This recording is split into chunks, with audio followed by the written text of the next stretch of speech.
Tantor Audio, a division of Recorded Books, presents Agents of Chaos by Michael Anderle, T.R. Cameron, and Martha Carr. Narrated by Traci Odom. Chapter 1. Moonlight glittered on the water of the river to his left as Rath patrolled the rooftops and moved steadily toward the part of town where the security agency was located. Below, headlights and taillights colored the streets as the late evening traffic crawled through the city. As long as no one looked up, they would have a nice, normal drive home. If they happened to tilt their heads skyward and see the 3-foot-tall troll who ran along the perimeter of a building, they would no doubt find it unusual. If they happened to watch when he found the edge and leaped confidently into space, they would probably find it alarming. If they saw his carbon fiber wings spread out to catch the air and allow him to glide smoothly forward, they would undoubtedly wind up in an accident. It's not every day you see a flying troll. Rath laughed out loud, even though Gwen was the only entity there to hear it. The AI spoke in his ear. "Safe landing ahead. Wing drop in 3, 2, 1. The double triangles on each side retracted with a whir into the large rectangular container on his back. He landed cleanly and jogged to a halt to survey the next building, which was too high to glide to. After his first several nights on patrol, he had determined that he needed better equipment. Kayleigh, who had tasked a drone to follow him, watched the recordings and agreed. They had created the flight suit without mentioning it to Diana in advance. He had demonstrated it for her with a leap from the roof of the security agency as she departed one evening, which resulted in a call to the blonde technician within seconds of his landing. Their exchange had been loud. It had also involved several words he'd been cautioned not to use around strangers. The text side of the conversation was audible as well, a notable fact since the phone speaker wasn't that powerful. In the end, Diana had apologized to him and Kayleigh, but insisted he needed a backup plan. She'd probably been thinking of a parachute. He laughed again. While the back of the body harness he wore was devoted entirely to the wings, the front was a different matter. The chest straps bore holders for miniature grenades, currently filled with a sonic, a pair of flashbangs, and a pepper. Diana still didn't want him using fragmentation or incendiary grenades, since he had a habit of fighting close up. She probably wasn't wrong. His utility belt held a healing potion, the comm repeater that allowed his AI to function, and loops for the baton holster strapped to each leg. It also carried a device that captured and compressed air, released it when triggered, and automatically refilled in moments. At the center of his chest lay the equipment Kayleigh had provided as a safety net. It was a motorized winch with a super-thin, ultra-strong cable attached to it. Military technology that Tech had bartered for with a counterpart in the Army's R&D division. The line was connected to a launcher mounted on the inside of his right wrist. This also had a narrow, flexible tube running down to his belt and held a grapnel that looked like a small arrow. He raised the arm, and Gwen gave a soft chime when he had it lined up properly. He fired, and a burst of compressed air launched a projectile to the top of the next building. The wires snapped taut, the tines deployed, and it latched onto the edge. The winch automatically engaged, yanked him from his feet, and pulled him quickly up to the other roof. And this sight would cause even more crashes. Spider troll. Heh. He clambered over the side and disengaged the device, pressed the button to snap it closed, and slotted it back into place. He loved the toys. But most of all, he loved being out and about in the city he had chosen as his own. It felt like home now, and he had a responsibility to protect those who lived in it as best he could. That was why he was out this evening like he often was. During the daytime hours, he traveled with Max, who also had a few new toys of his own. Rath didn't engage in too many night patrols, maybe a couple each week, but tonight was different. On a reconnaissance day, he'd overheard Professor Charlotte Stanley mention something that had stuck with him. She was part of a group. They called themselves a vigilante team, but laughed uproariously when they did so. That did good in the city, and told another member she'd noticed an increased number of questionable people around certain liquor stores in the downtown area. Rath had been waiting for something like that, so he suited up and took to the rooftops.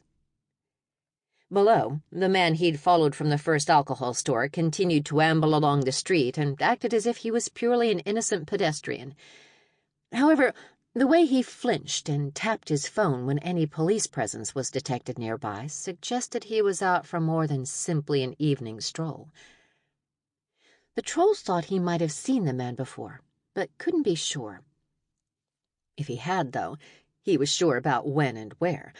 At the warehouse the night this stupid pirate-looking person had been whisked away by his henchmen.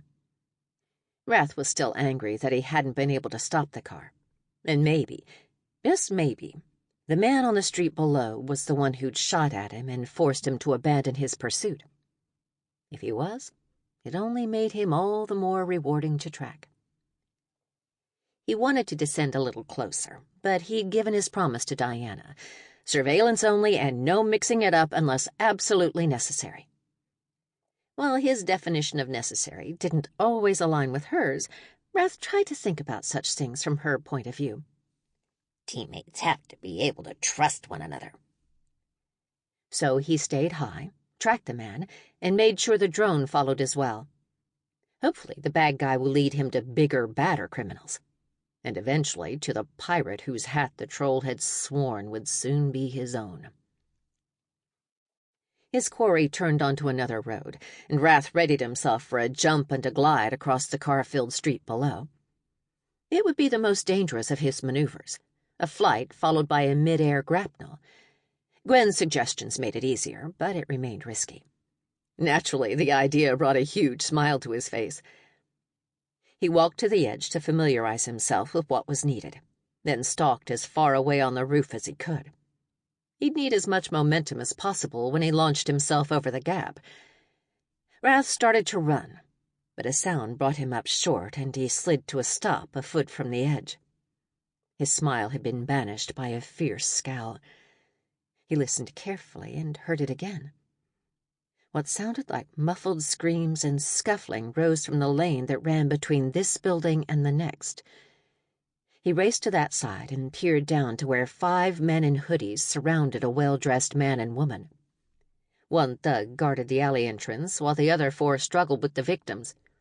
3 of them wrestled with the man, and one held the woman's arm twisted behind her back and her face pressed to the wall. Gwen, have drone follow first bad guy.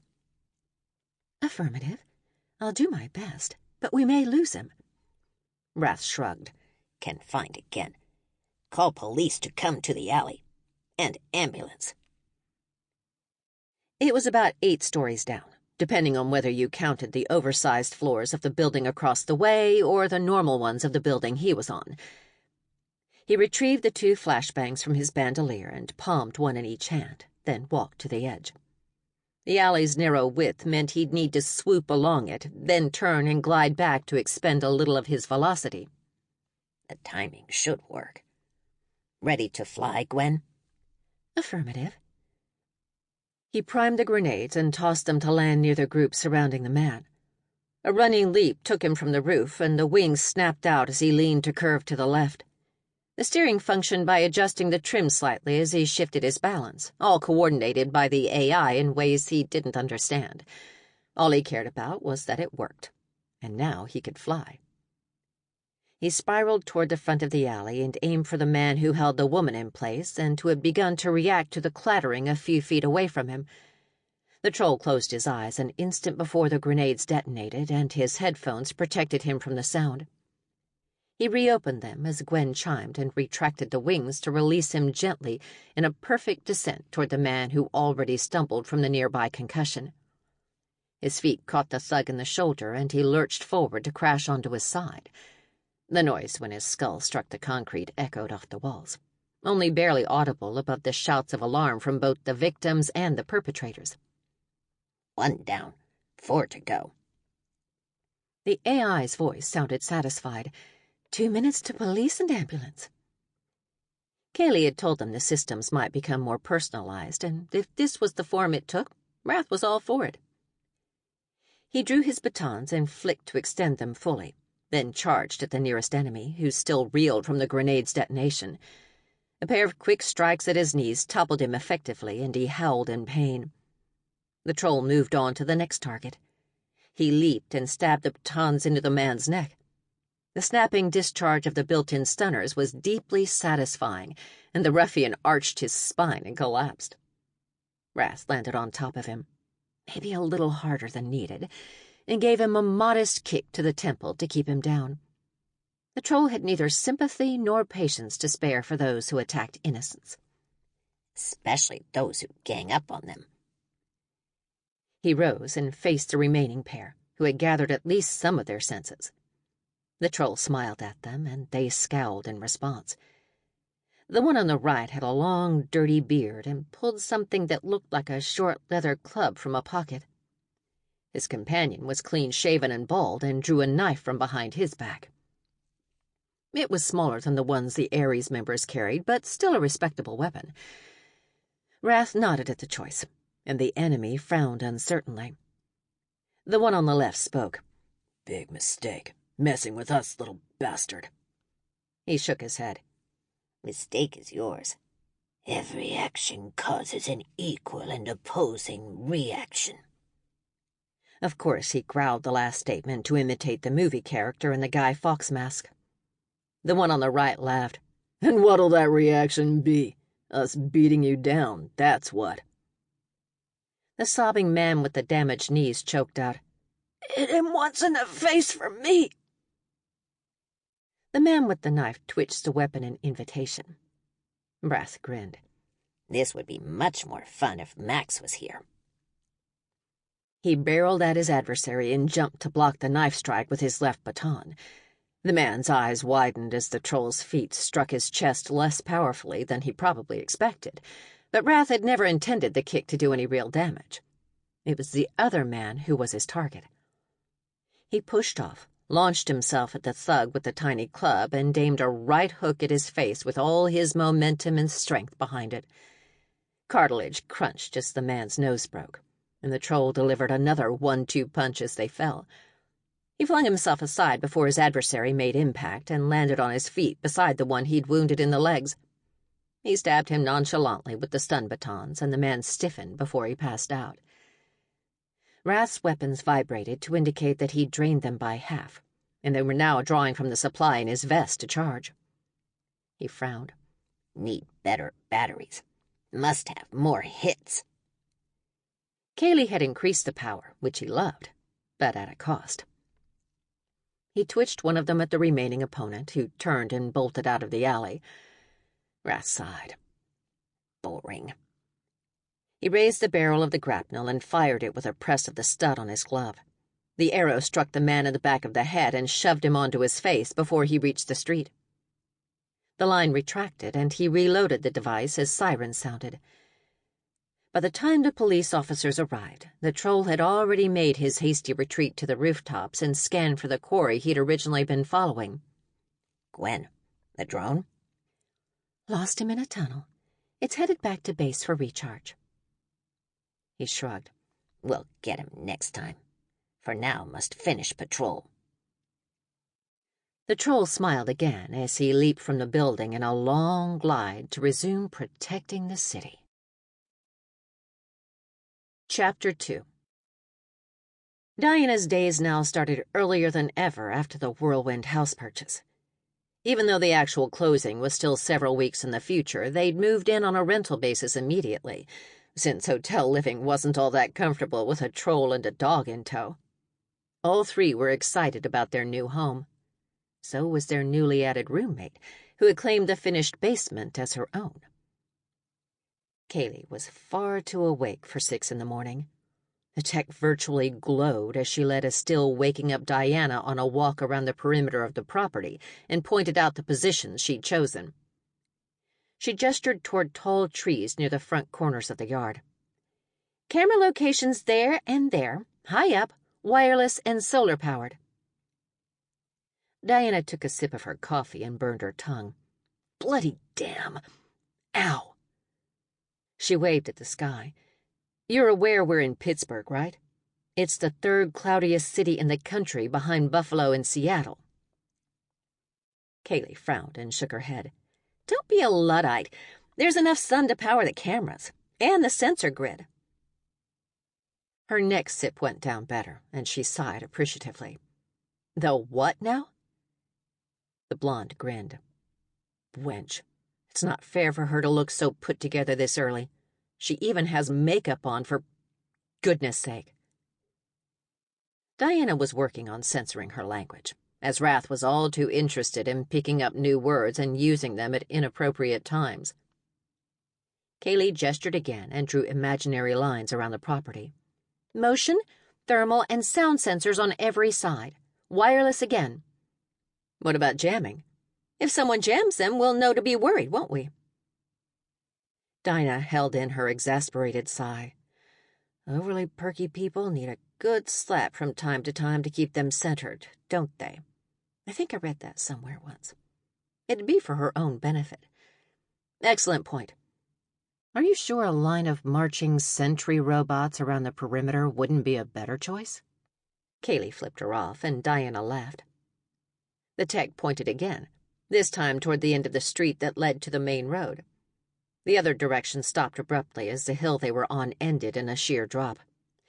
Cameras at the intersections. There's a version of Alfred running in the house, and he can easily track which cars should be here and which don't belong. Diana pushed her hair behind an ear as the wind tried to deposit it in her coffee mug. You have Tony Stark envy. Please, I'm way smarter, and I could do so much more if my boss would free up the cash. She shook her head. The mobile armory is the first priority. If we don't get that figured out, Kara will kick both our asses. I'll hide behind you. I'll dodge. Then where will you be? Kayleigh gave a theatrical sigh. Why did I agree to stay in Pittsburgh again? You love us. Don't deny it. Oh, I'm denying it. Their discussion was interrupted by a faint buzzing. They both snapped their heads up to search the sky, and Diana moved the mug from her right hand to her left in case a blast of force was called for. The sound intensified before an undercover delivery drone swooped around the house across the street and moved toward its drop zone. The quad propellers lowered it to ground level, and the clamps released to deposit one of the 3 boxes it carried gently on the sidewalk, about halfway to the front door. They watched together as it rose, reoriented, and flew off swiftly. Diana shook her head. It would be a perfect way to deliver explosives. The tech shrugged. Drones are here to stay. Undercar security is solid, and we have a line into their transponders and flight information. Alfred would have alerted us if it wasn't an authorized delivery. We should get more sensors into the neighborhood so we have more warning. She nodded. No argument there. And we need deterrence that Alfred can operate. We've talked about that. Yes, and you're wrong. So we'll keep talking about it until you realize that. Diana looked at the roof of the 2-story yellow brick house where Kayleigh wanted to mount a disguised turret atop the chimney. I'm not giving your pet AI access to a rocket launcher. That's a hard no. The tech turned in a circle with her arms extended. Look around you, boss. There are so many angles of attack here in suburbia. If your hope is secrecy, well, that's maybe not entirely rational given recent events. Ouch. Way to throw my last house getting burned down in my face. Too early for such cruelty. Not cool, Blondie. No on the rocket launcher. Railgun, are you insane? The tech laughed. More than one boyfriend has suggested that might be the case. How about a focused EMP? That's a real thing? Well, perhaps focused is the wrong word. Directional. It would probably mess up the houses along the path, but not in a permanent way. We'd rely on the fall to kill an inbound attacker rather than the actual pulse. Diana frowned. Could the AI manage not to drop it into a house? Of course, and his name is Alfred. You should get used to it. Say it with me. Al-Fred. Oh my God, why did I agree to let you move in with us? Kayleigh's laugh was one of the best things about her, guileless and enthusiastic. Because it's your fault I had to come here. So, guilt. Plus the fact that you know life will be more fun with me around. She shook her head with a chuckle. You call this fun, do you? Her response was preempted by the appearance of a gleeful dog and a bouncy troll. Max started his day the same way he had everyone since they'd moved in. He dashed across the entire property and barked at any birds, squirrels, or errant twigs or leaves that dared trespass in his domain. Rath rode on his back, his purple hair bobbing, and the tinkling sound of his laughter filled the gaps between the Borzoi's outbursts. The tech laughed again. Everyone except you seems to be having a great time, boss. There might be a lesson in that to consider. She's not wrong. Fine. EMP sounds agreeable. And gas grenade launcher. Diana sighed. She didn't have a good argument against that one, other than the shattering of her dreams of a normal home life. Normal. Rath and Max killed that long ago.